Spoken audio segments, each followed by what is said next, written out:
तो राज्य के छात्र छात्राओं के भविष्य के साथ अगर खेला जाएगा तो आजसू चुप नहीं बैठेगी।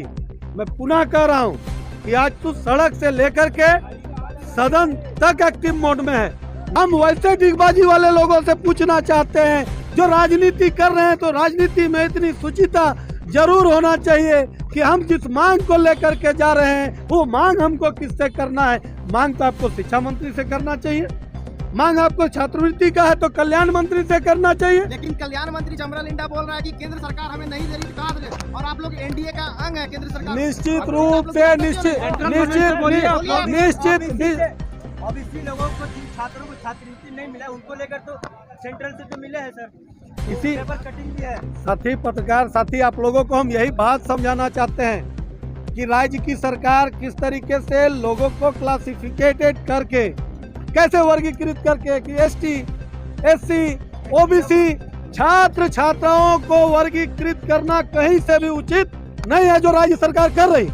अगर चमरा लिंडा जी कह रहे हैं कि हमारे पास फंड का अभाव है, हमारे पास फंड नहीं है जिसके कारण हम बच्चों को छात्रवृत्ति नहीं दे पा रहे हैं, तो उनको नैतिकता के आधार पर कल्याण मंत्री के पद पर रहने का अधिकार नहीं है, उनको तो रिजाइन दे देना चाहिए। और एक आंदोलन से कभी भी सफल नहीं होता है तो आंदोलन का प्रारूप चेंज करना पड़ता है। और आजसू पार्टी इस बात को जानती है कि अगर शांति से अगर काम नहीं बनेगा तो राज्य में क्रांति भी करने का इतिहास आजसू का रहा है। मैं पूर्व में भी कहा कि आजसू जिस विषयों को लेकर के आंदोलन कर रही है उस विषय को जब तक हम लोग मंजिल तक नहीं पहुंचाएंगे, कहने का मतलब है जब तक छात्र छात्राओं को छात्रवृत्ति नहीं मिल जाता है तब तक हम लोग आंदोलित रहेंगे। इसी तरह से बिल्कुल इसी तरीके से रहेंगे। अभी तो ये सांकेतिक आंदोलन चल रहा है, पद यात्रा चल रहा है। आजसू का पुराना इतिहास रहा है। राज्य को बनाने में आजसू ने अपनी महती भूमिका निभाई है, तो राज्य के छात्र छात्राओं के भविष्य के साथ अगर खेला जाएगा तो आजसू चुप नहीं बैठेगी। मैं पुनः कह रहा हूं कि आजसू सड़क से लेकर के सदन तक एक्टिव मोड में है, ना कि डिगबाजी दे करके यहाँ कुछ और वहाँ कुछ कर रही। किसको बोल रहे हैं डिगबाजी वाला? वो तो आप लोग भली भांति समझ रहे हैं कौन डिगबाजी दे रहा है, कौन छात्रों की बात कर रहा है। मांग किससे करनी चाहिए? मांग राज्य के मुखिया से करना चाहिए। कुछ डिगबाजी वाले लोग सुदेश महतो से इस्तीफा मांग रहे हैं, सुदेश महतो का मुर्दाबाद का नारा लगा रहे। हम वैसे डिगबाजी वाले लोगों से पूछना चाहते हैं जो राजनीति कर रहे हैं, तो राजनीति में इतनी शुचिता जरूर होना चाहिए कि हम जिस मांग को लेकर के जा रहे हैं वो मांग हमको किससे करना है। मांग तो आपको शिक्षा मंत्री से करना चाहिए, मांग आपको छात्रवृत्ति का है तो कल्याण मंत्री से करना चाहिए। लेकिन कल्याण मंत्री चमरा लिंडा बोल रहा है कि केंद्र सरकार हमें नहीं दे रही, कहा दे, और आप लोग एनडीए का अंग है केंद्र सरकार। निश्चित रूप से निश्चित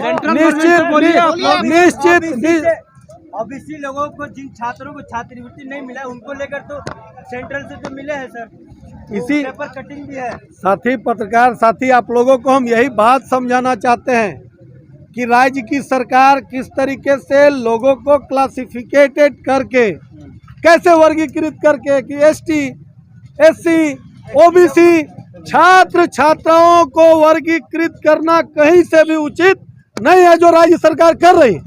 अगर चमरा लिंडा जी कह रहे हैं कि हमारे पास फंड का अभाव है, हमारे पास फंड नहीं है जिसके कारण हम बच्चों को छात्रवृत्ति नहीं दे पा रहे हैं, तो उनको नैतिकता के आधार पर कल्याण मंत्री के पद पर रहने का अधिकार नहीं है, उनको तो रिजाइन दे देना चाहिए। दिलीप जी, आपसे लास्ट सवाल रहेगा कि एक पार्टी जो है 180 किलोमीटर चल के आ रहे हैं छात्रवृत्ति को लेकर, आप लोग मुख्यालय में चल कर आ रहे हैं, कहीं ये छात्रों को लेकर आप लोग राजनीतिक तो नहीं कर रहे हैं? छात्रों को लेकर के राजनीति कौन कर रहा है? मैं कहा ना कि डिगबाजी पार्टी कि कौन छात्रों के लिए कृत संकल्पित है। मैं आप लोगों से पूछना चाहता हूं, आप लोगों के माध्यम से सोशल मीडिया प्लेटफॉर्म में चला और वैसे डिगबाजी पार्टी के लोग सुदेश महतो मुर्दाबाद का नारा लगा रहे थे, सुदेश महतो से रिजाइन मांग रहे थे, उनसे छात्रवृत्ति मांग रहे थे, तो राजनीति शुचिता तो इतनी होनी चाहिए।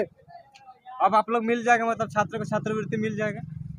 देखिए, दो चीज साथी, हाँ। आपका बहुत बढ़िया सवाल है।